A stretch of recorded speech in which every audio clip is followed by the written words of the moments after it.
Hi, this is Dennis with Second Chance Tackle. Today we're going to work on a Penn 650 SSM SpinFisher reel with the SSM means SpinFisher metal. And Jim sent this one in. Overall, it's a nice reel. There is a little bit of an issue here with the bail trip. Sometimes it trips and sometimes it kind of hangs like that. And that's usually the result of a bent bail wire. So we'll show you how to address that during this segment here.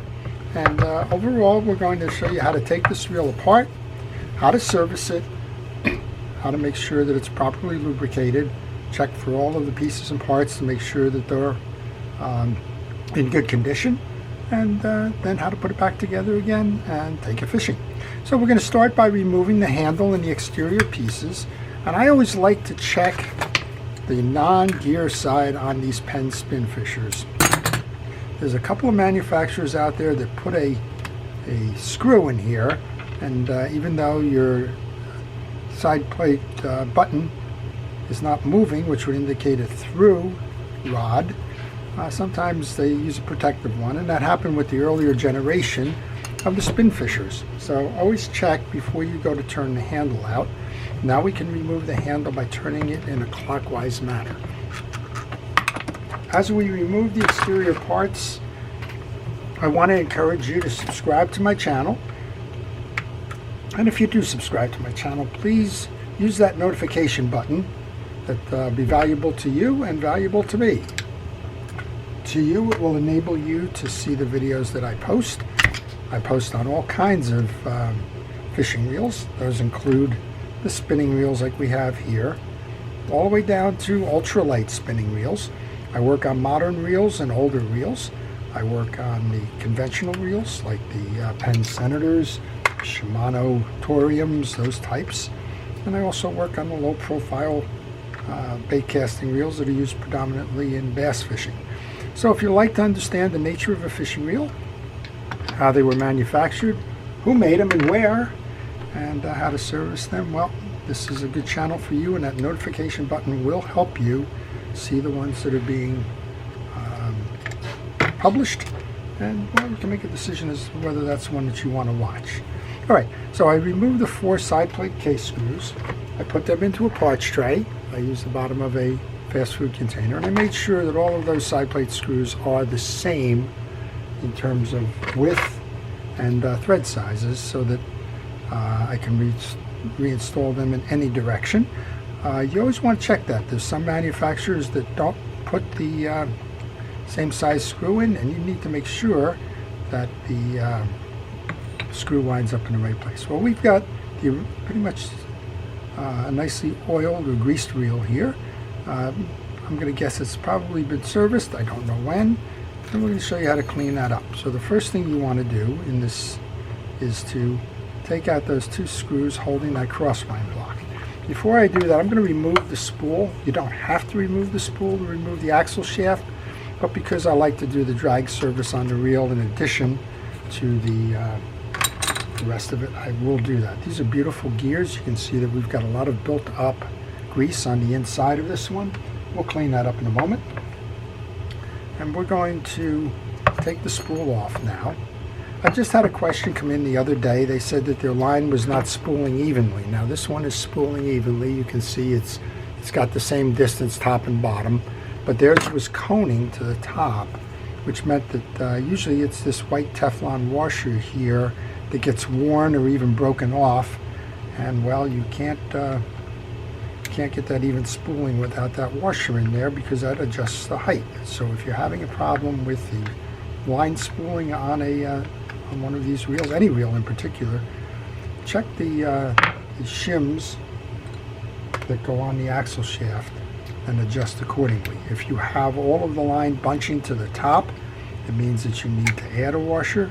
If you have all of the line bunching to the bottom, it means that you need to remove a washer. So took that 2 off. Now we can pull that axle shaft through. Take a picture here. Take a picture throughout your process. I take pictures by using the videos, but take a picture here. Notice the orientation on this crosswind block. There's kind of a Z type of a notch here, and that faces up when you go to reinstall. That crosswind block sits on a kind of a diamond-shaped stud on your oscillation gear, and note that you have a slot in the back here that's going to accept that. When you go to reinstall, you must have the stud inside that that slot. Otherwise, you're not going to have a spool going up and down, or worse, you're going to go to work on that, crank it, and these do not have anti-reverse overrides on them. You're going to crank it all the way up to the top and snap something because you can't back off the pressure from an installed crosswind block. So please be careful when you're doing that. I use a variety of tools to clean here. You're seeing me use mostly cotton swabs, just getting the old grease off and making sure that everything's nice and clean inside before I go back to putting it in. We're going to wipe down the axle shaft. This is nice material. It might be stainless, it looks like it. And just check. Make sure it's nice and smooth and not pitted or doesn't have any old dried greases on it and the like. And then that can go into the piece as well. I'm going to wipe this off now. I don't know if I have a screw holding this one in. It doesn't appear to be a screw. What I do believe is in there, though, is a little plastic bushing. So let's see if that comes out or not as we remove this. I'm just going to use a little pliers. I think we got I think there's a bushing in here, maybe not. A couple of these reels do have the bushings. If yours has it, just check it. I don't think this one does. I think this one's just the center case stud. And again, we're going to just clean up all the old greases that are in there, making sure to get the dirt out. You want to clean all of that grease out as best you can. If you were having trouble with it, if this grease was, well, just stuck, very dry, this is not very dry, but if it was stuck, you're going to go ahead and use a penetrating oil or something to clean that grease off. On this gear, once you remove it, get a hard brush. You could use a toothbrush if you like. This is just one of those dollar store hard brushes. Toothbrushes work fine. Pull it through. Make sure that you pull away from the gear, and check all those teeth on that oscillation gear. Make sure that they're all uniform, that there's nothing stuck in between the grooves, and that there's nothing chipped or broken in it. Once you do that, you can put that into the parts tray, and we can focus our attention on the main gear. The main gear has two drives on it. The one gear drives the pinion gear, which makes the rotor go around. The other drive in the back here, the smaller one, interfaces with that oscillation gear that we just cleaned, and that one drives the up and down motion for your fishing reel. All right, I'm just trying to get this less. There we go, just took the bearing off. One of the things I did, but I didn't mention it as I did it, is that you test the bearings in the back of the case. Make sure that they're running nice and smooth. I'm going to just put some oil in there. This is a shielded, not a sealed bearing, so oil can get in there. Note that there's a couple of shim washers. There's two of them in this case. They go between the main gear and the bearing. They're going to go on this post right here. There's actually two of them sitting there, and the plant uses those differences. Sometimes there's one, sometimes there's three, sometimes there's two like this reel. They use that to center the gear so that it properly meshes with the pinion gear. If you find yourself changing a main gear for some reason, then don't just automatically assume that the number of shim washers that they had on there is the correct one. There are variances in the manufacturing tolerances, and you may not need two, or you may need an extra one to get it set properly. All right, we've cleaned the main gear. You can set that into my parts tray, and let's go up top then, and let's take care of the rotor, and we'll show you what to do here with that. Sometimes it doesn't flip. Bail. Now, I keep a variety of tools close by. I don't like to set the reel down and have to go looking for a tool, or at least a common tool. Sometimes you get some really odd stuff there. You just have to do that. But I keep them nearby just so that when I go to work on a reel, I don't have to leave it and forget my train of thought.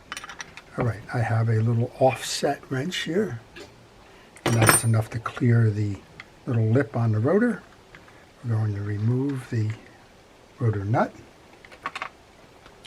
and we're going to remove the rotor. I'm going to put the other bearing back into the plate here so I don't lose that. And then this is our drive set. It includes the anti-reverse bearing and the pinion gear bearings. So let's take that off. It's a 3-point collar. What you want to look at is there any differences in the collar? Some of the earlier Penn reels had a lot of differences, and you had to get the orientation just right. This one looks like it's symmetrical and that it won't matter which side of the triangle you put on what stud plate. It looks like it's going to fit regardless, but sometimes when you're doing these reels you need to check, because there may be a difference there in terms of the orientation of that plate. Well, if you have any questions on this reel, or any reel in particular, or just about the art of reel repair, I'm getting some very interesting questions of late involving some folks that have started to take the hobby up, and I encourage all of you to do that. That's kind of what Second Chance Tackle is about, teaching you how to do it yourself. And sometimes it's questions about what kind of greases or oils do you use, and so on. And sometimes it's specific to a reel that they are working on that they just haven't quite figured out how that goes. We remove the collar. Underneath the collar, you're going to see that there is an anti-reverse clutch and inner ring. And we should just be able to pull this whole thing out right now. Again, just like we did with the other one, we want to clean it up. And this gives you the opportunity to clean behind the case if you didn't have the chance to do that before. Take a picture. This is a good place to take a picture. We have a wide bearing below.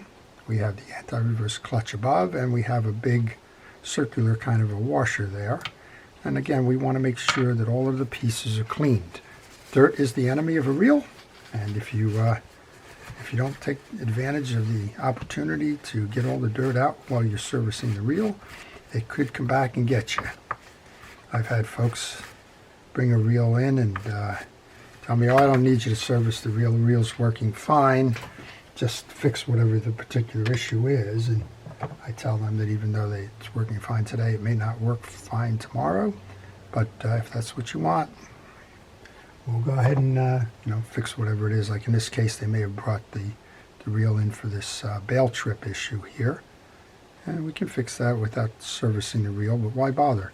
If you're doing your own reel, you might as well do it thoroughly, and you might as well be proud of your work and get it done the correct way. All right, same idea here. Shielded bearing. Put some oil on that. Bring it over the stake. Here's your wide washer. We can take the two of these and we can put those right back in. We've greased both.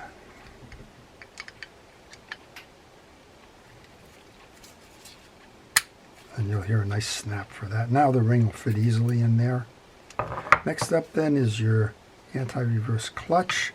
This is a friction-driven clutch, so you want to make sure that it's relatively grease-free. I've had a couple of folks dealing with skipping in the reel, and that could be a good cause of it. We're going to just tighten this down for a moment and bring the clutch back. There's two sides to a clutch. The one side is pretty much transparent. The other side has got a metal topping on it. Okay, good with that. And we can take our collar now, line it up so that you can attach the 3 screws of the collar to the reel. Go in your parts tray and get those 3 screws. And let's go ahead and put those in.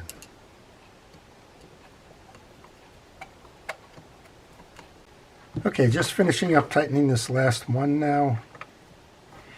Check and make sure all the others are tightened down. And Jim sent this reel in to me, said he thought it needed a good cleaning, and yes it did. And we showed you how to do that as we removed all the pieces and parts. Now just do a final inspection before you start the reassembly process. Looks like it just came out of the factory.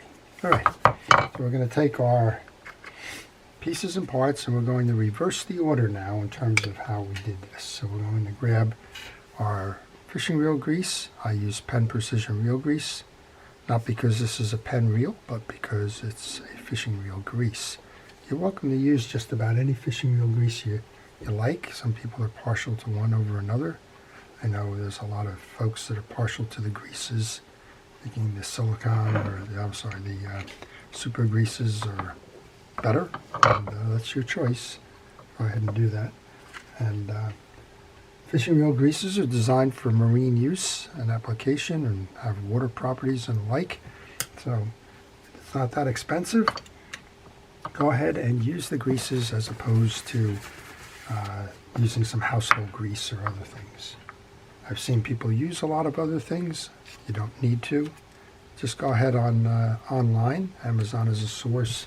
Tackle Direct is a source. Mystic Parts is a source. There's plenty of sources for the greases. And there's a combination pack out there that certainly will fit anybody's application. And it runs about $10, I think. So I would recommend doing something like that. All right. We had one of those bearings here. Probably should have put that in before I put the crosswind block in. No problem, the bearing is back in. I'm going to grab our main gear now and make sure that that seats properly. Now we have two options here. We can go ahead and fix the bail at this point, I think, because that's probably easiest. Now there's a little bit of tension on the bail. That's why it's not snapping back as easily as it could. So you just want to take a check here, and we can see that just a little bit of the bail wire is proud. A slight rebend is all you need to square that up. If you look at your seams, if there's if it's not square along the line here, you're going to have that issue with the bail trip. This one's flipping fine. You don't need to remove the bail springs. Simple slide of oil in both sides. Oil your line roller. That's all you need to do to service a bail, unless the bail's not functioning properly. I'll move the main gear because we've got to push that pinion gear up.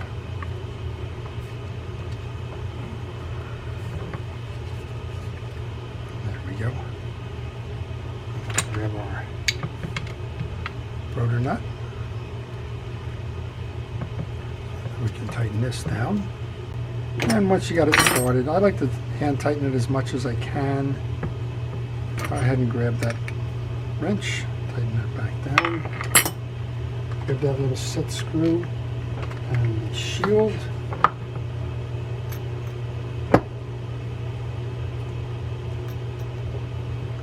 Sure that it aligns to that tie down hole. May need to back it off just a little bit.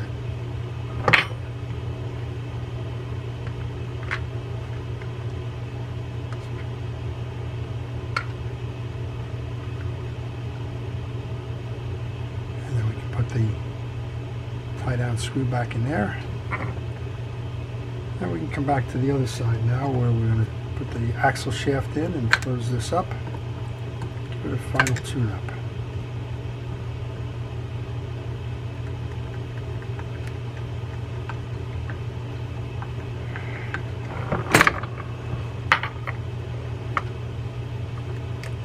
Let's set our main gear back in.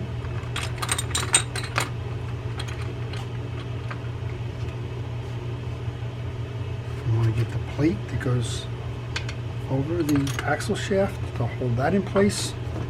Grab the axle shaft. Light coating of grease. If you put anything more than a light coating of grease on here, it's just going to get scraped off by the inside of that pinion. So just a light coating of grease. line it up, make sure it slides in nicely, and then find the flat spot on the axle shaft. That's this piece right here. It needs to be facing out to you. I got a reel in the other day where I guess whoever did the reel didn't realize that, and then forced this plate over the round section, and then the round section, when you tried to make the thing work, got jammed under the main gear, and well, needless to say, it was a little bit of a mess. So find that flat spot, tighten it down, and as I mentioned, we're pretty much just reversing the process of how we removed the pieces earlier on in the video. This is a good place if you're getting stuck, go back and take a look at your pictures. That's the ideal reason why you take the pictures on the way out, so that you can understand how they go back on the way in. Alright, those are all tightened down. Originally there was some grease on the outer gear. I guess you could say you could do that for, I guess, corrosion. I don't know. It's not touching anything, so you don't need grease in any there. Do grease the outside shaft here where that bearing is going to go. That's the inside of the reel. We're going to take our bearing and going to install that in the outer case. We have our 2 shim washers on the gear itself. Now we can just line it up and set it in. When you get that nice snap, you know that you've done it properly. And we can go ahead and put those 4 screws in any of the remaining holes, because we know that they're all the same size and the same thread size as well. So again, if you noticed, if you're working on a reel and one of them was longer or shorter or thinner or wider than the others, well, just note the locations. I just did a Penn Squall. There's 4 side plate screws on it, and 2 are short and 2 are long. The risk you run is that the short ones won't grab, and the more important risk is that the long ones will go through and into the case and disrupt something.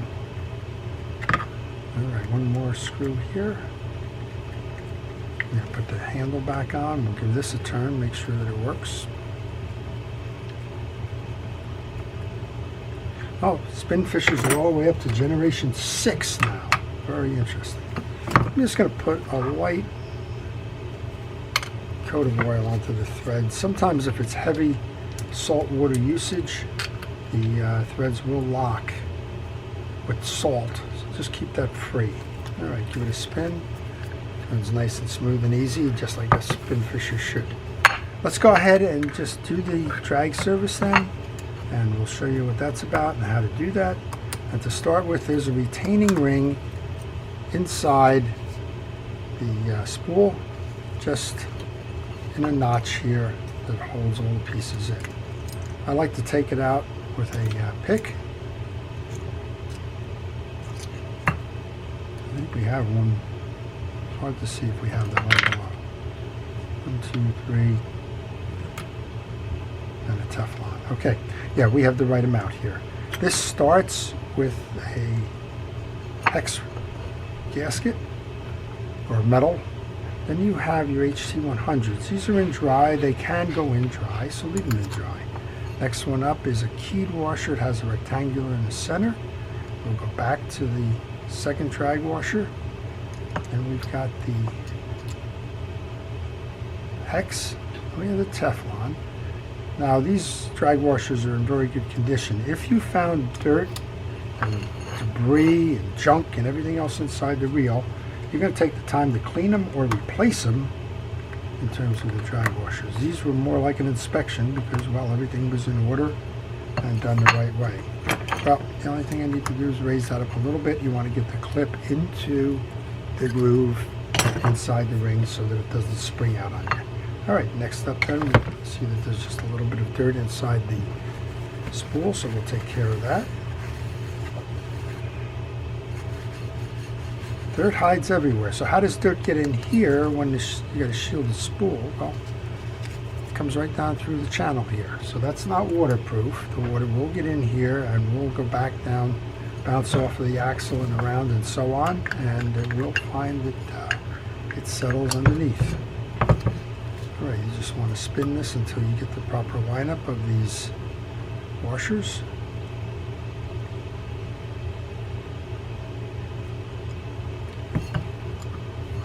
If you're having trouble lining them up, just kind of reverse the spool.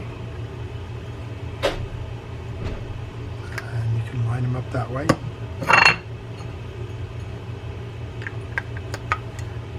Alright, we got that in. Generally, I do not like to leave line on the reel. It's my reel. I'm going to take it off. I'm going to service the reel on an annual basis. I'm going to remove the line regardless of whether it's braid or it's monofilament. I just like to have a fresh set of line for the next season, just to make sure. Okay, we have braid twist here. I will advise Jim of that. The spool is locked down, but watch what happens. I can move this whole stack of braid, and that's going to make it appear that there's no drag. Well, how do you do that? You need to back the spool with monofilament before you load the braid on. So Jim's going to have to take care of that as a way to make sure that his reel doesn't skip and he doesn't lose any fish. All right, let's go ahead and give this one a test then. Since he's going to do it anyway, I'm just going to cut this leading line off here, just because it's painful. Let's give it a run. Got nice and smooth in operation, right? Nice, easy turn. Set the handle a little bit more.